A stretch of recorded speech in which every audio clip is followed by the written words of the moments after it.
Something that comes up a lot in a lot of feminist criticisms of Dollhouse is that it's not like Buffy. They want Joss to return to his Buffy roots.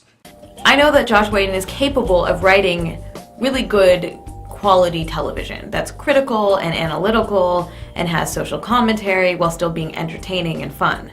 So I don't know why he can't do that again. The idea is that Buffy was this feminist show, but Dollhouse isn't. And I don't exactly understand that sentiment. I mean, I can understand why Buffy is kind of a better show in story structure, character development, but I don't see how it's very much more feminist than Dollhouse. I don't understand how the victimization in Dollhouse is much worse than the victimization in Buffy. I mean, Buffy had all of these horrible monsters, and in every episode there were these killers, and there were big bads, these bad villains that would kill people and get away in a lot of episodes until Buffy finally has some big battle with them. And these big bads are often misogynistic, including Warren and Caleb, and Angelus is very similar to Alpha in that serial killer kind of way. So I don't understand exactly how the subject matter is that much better than Dollhouse. It could be that it's because of the supernatural aspect of it, that Buffy villains are so fantastic and not going to be in the real world, that people can just kind of accept them as these symbolic representations of misogyny and such. Whereas in Dollhouse, the evil is always human evil. So I can understand it might be more triggering for people, and watching it, one would take it more seriously. More personally, maybe. One thing that comes up a lot is the target, the second episode of Dollhouse. People think this is so misogynistic. It's basically about the dollhouse renting out Echo to this wilderness enthusiast, and he turns out to be a psychopath, and he hunts her through the woods, basically making her his prey in this hunting game, and she is this young woman taken down to such a demeaning level, and feminists hate this episode, saying, how could Joss write this kind of misogynistic material? Clearly he's not a feminist. And I think this is interesting, because there is an episode of Buffy, Helpless, that is very similar. Gotcha! Right in the heart. Buffy's lost her strength. Give you a hand with that, little lady? Now she must endure a Slayer's rite of passage. Her powers are gone. Somebody please help me! But the danger remains. An all-new Buffy. Basically, the idea is that Buffy starts losing her powers, and it turns out it's because Giles, her father figure, has been drugging her. It's this Watchers Council tradition of when a Slayer turns 18, they remove her powers and stick her in a situation with a deadly vampire, and she has to defeat the vampire without her Slayer powers. And if she passes, it's this test of strength. She is worthy of being a Slayer or something. Giles thinks this is a terrible tradition, but he goes along with it because it's his duty as a Watcher, and he's being pressured into it by his mentor, Quentin Travers. This is an episode that deals with feminist themes. This evil patriarchal institution, the Watchers Council, is taking Buffy to this helpless level for some stupid tradition. Joss created Buffy as this idea of how the stereotypical blonde in a horror film wouldn't run away from a monster and would instead turn and fight it. And this is taking that away from Buffy and turning Buffy back into that kind of figure where she has to run away in fear and depend on others. And so it's playing with the whole concept there. And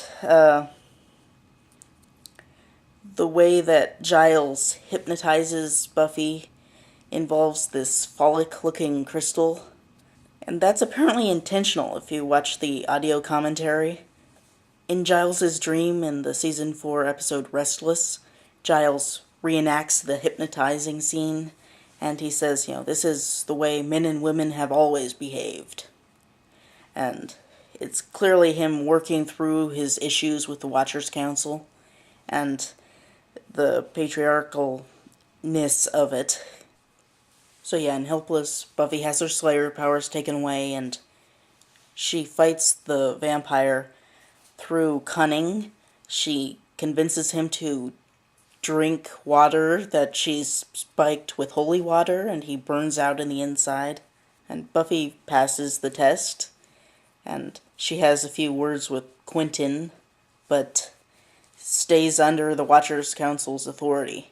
Until season 5, where she stands up to the Watchers Council and says, you know what, you are making all these stances because you want me to help you defeat the bad guys. And you know what, that makes me in charge. You need me, so you are going to help me. So Buffy starts out as having this sort of problematic patriarchal institution behind Giles and the Watchers, and it is challenged then in season 3. The Watchers are made out to be not so moral as they would make themselves out to be, and the ground is laid. It's set up so that Buffy will eventually subvert their authority. And if you watch The Target, it's not that different. Echo is taken to this demeaning level. She's made into this prey for a psychopath. And she runs in fear, and then she starts to turn the tables. Boyd comes in to help to save the day, but he gets shot. So Boyd can't be the savior for Echo. Echo needs to save herself. She needs to save herself, and she needs to save Boyd. And Boyd tries to use Dollhouse brainwashing tricks to make Echo, be submissive and trust him and stuff. And she subverts that. He's gonna kill us. He's gonna find us, and he's... Hey. Everything's gonna be all right.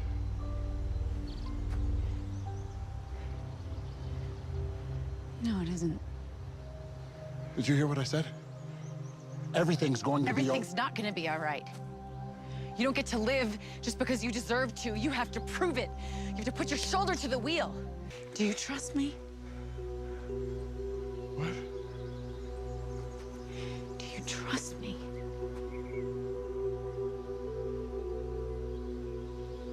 With my life. Echo fights off the psychopath with the gun that Boyd supplies, but she does the battle herself. So she defeats the psychopath herself, and then she rescues Boyd. And then the Dollhouse security comes way too late. Echo is wiped, and so she's made into a victim of the Dollhouse again, but she retains a bit of that knowledge. So she's not just the journey she took was not worthless. It wasn't character development that was then retconned. It is still there, and even in the tabula rasa state, she does the shoulder to the wheel thing. I don't see how you could look at The Target and say this is clearly misogynistic storytelling, and then look at Helpless and Buffy and think, oh, this is feminist storytelling. I would say that Dollhouse is actually preachier than Buffy. I think it's because of that supernatural versus verisimilar aspect. Because, Buffy is a superhero.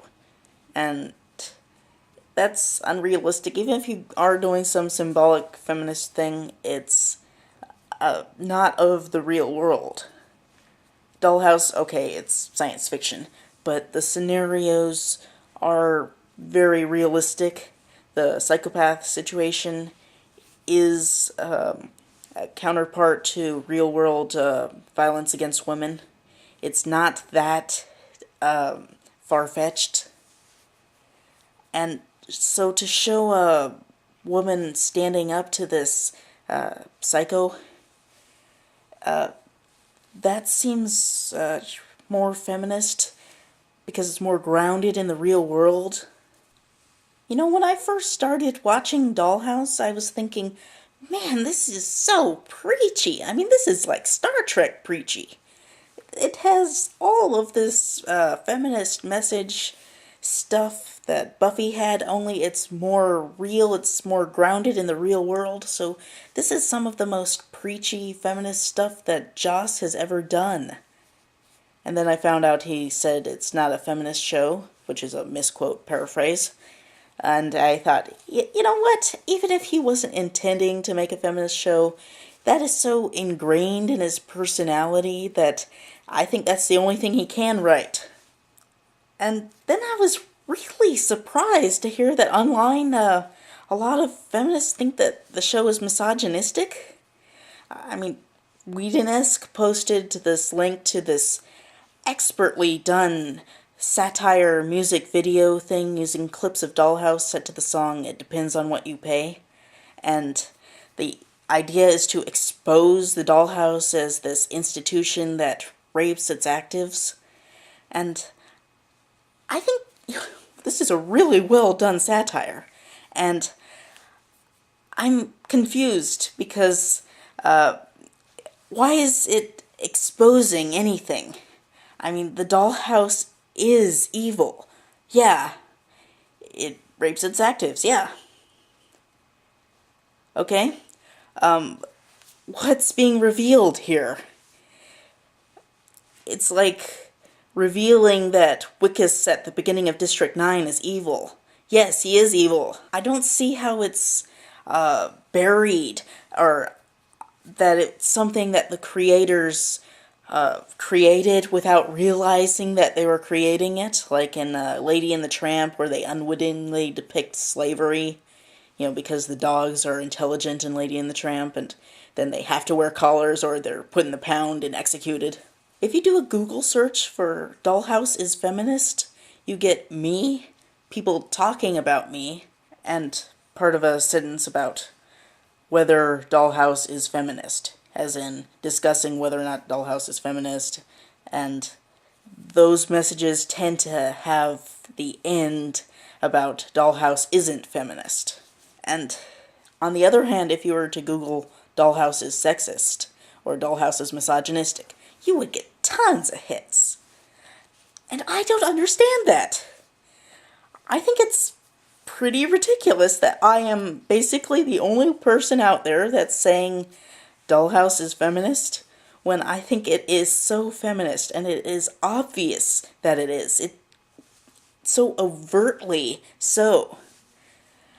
And I think Joss was just messed up when he made that statement that Dollhouse is not a feminist screed, because then he was misquoted as saying that the show is not feminist and everyone thinks he's an anti-feminist and stuff.